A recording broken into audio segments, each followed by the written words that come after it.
let us move into our first segment. We have some NHL playoff talk going on here today. All three teams are, in fact, in the playoffs for the first time in 16 years, which is really exciting. You know, we've seen the Rangers have a bit of a resurgence the last couple years. We've seen the Devils make a complete turnaround from their absolutely pitiful season last year. Wow, that was painful. I was the Devils beat reporter for the second half of the season last year, and man, that was a somber stadium to be in and an empty one a lot of the time. But that is not at all the case now, nor will it be the case this entire week as the Rangers and Devils face off starting in New Jersey, because Jersey has home ice advantage for this series as they are the number 2 team in the Metro, and they are at the top of the NHL.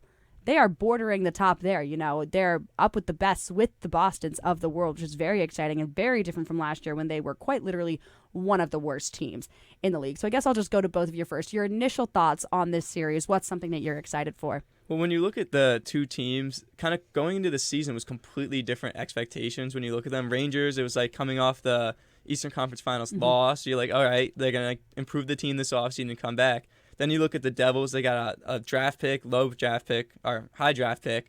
So then you're like, all right, maybe another year, maybe tanking. You got a guy like Luke Hughes, big top prospect, but might not play this year. And then they completely come out of the gate. I think they broke the franchise record for wins in a month, and now they break the franchise record for points in franchise history.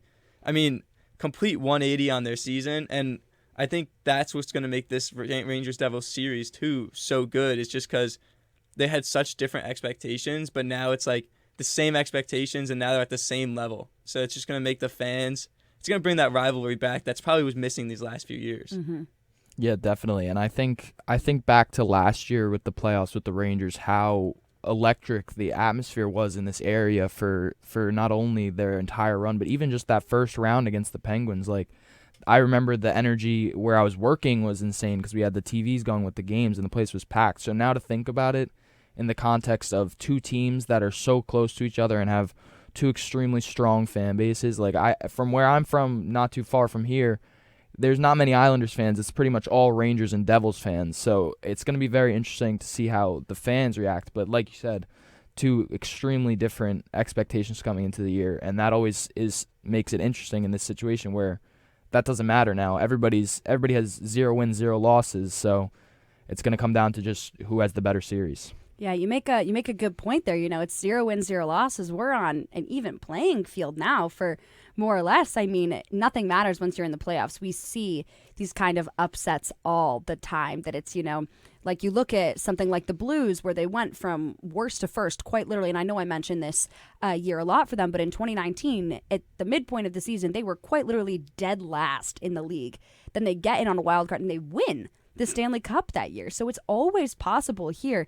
You know, we have the Rangers and Devils both with ranked spots actually going into this playoff series, but then you have the Islanders in a wild card spot that they had to fight and narrowly escaped elimination. We'll get to that a little bit later in this segment, but starting off with this Devils-Rangers series, I am so excited. I will be there for at least some of the games, which I am beyond excited for as a low-key little lover of the Devils. They'll always have a soft spot in my heart. They really always will. And now covering the Rangers, it's so much fun. And this is really a tale of two teams.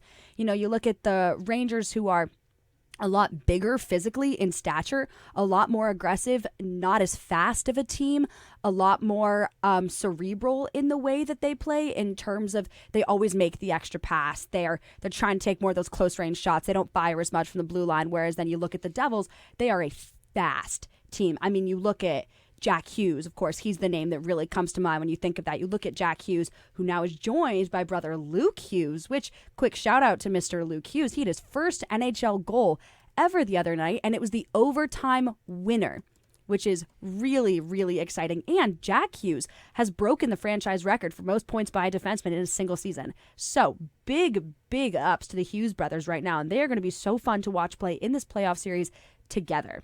And they are really two of the key parts of this team when you look at other people like, you know, Tomas Tatar or Dougie Hamilton, these players that are so fast and so speedy that then against, you know, players in New York who it's not that they're not, but, you know, that's not Jacob Trouba. Jacob Trouba is rough and tumble, oh, captain, my captain loves to fight people and run into people, and that's how he plays.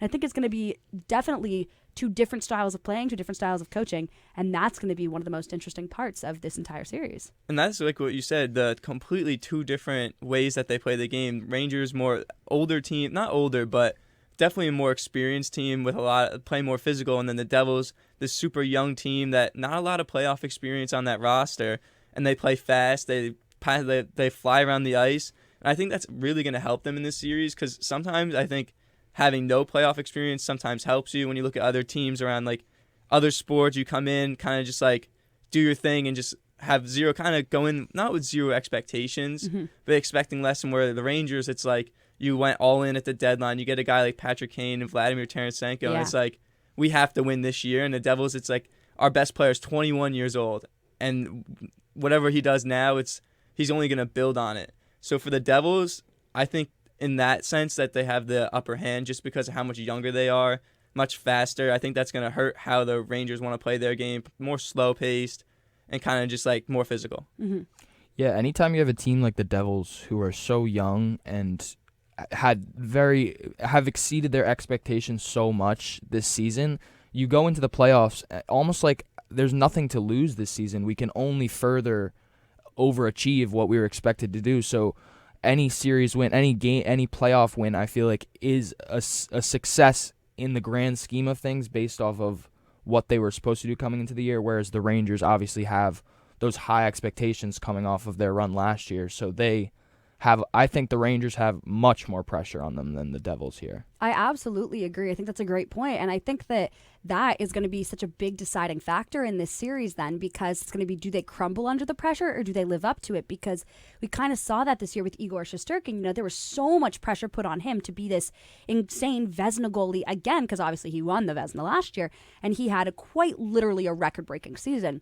You can't expect someone to do that every single year, over and over again, especially when it's something like a goalie and that wears and tears on your body like that.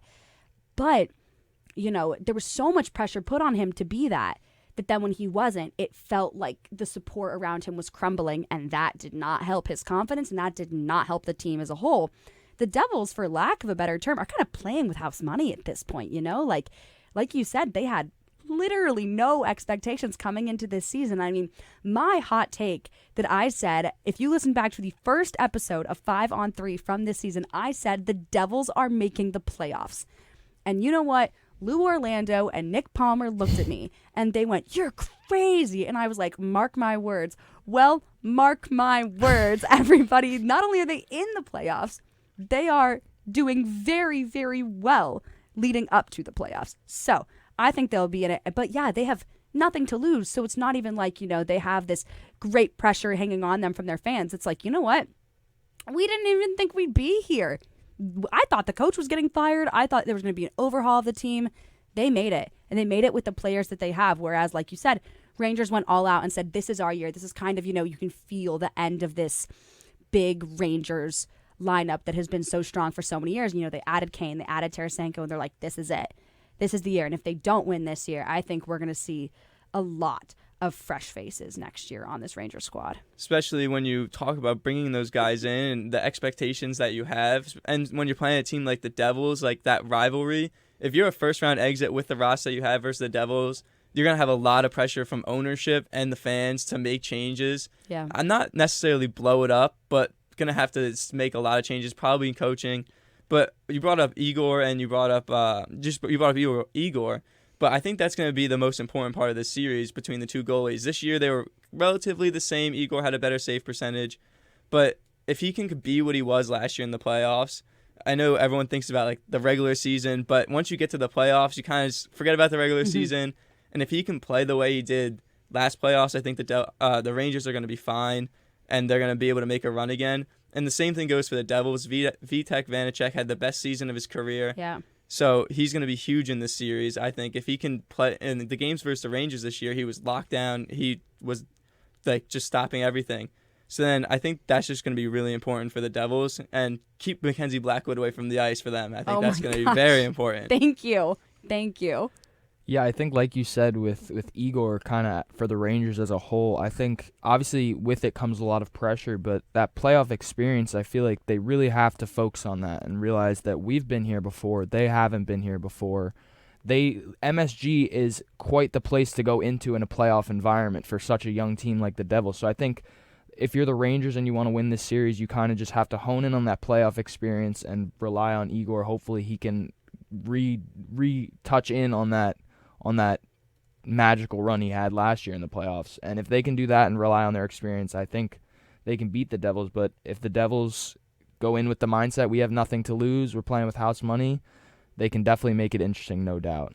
Absolutely. And I mean, the Devils took 3 of the 4 games versus the Rangers this year, which I think says something about, at this point, they're no strangers to playing in MSG. And of course, it's way different in a playoff environment because that place is like nothing else in the world during a playoff game. And man, am I excited to see the Prudential Center too, though, because that place, when it rocks, haha, pun intended, it rocks. Like that place is bumping. And I think it's going to be amazing because man, do Devils fans show up.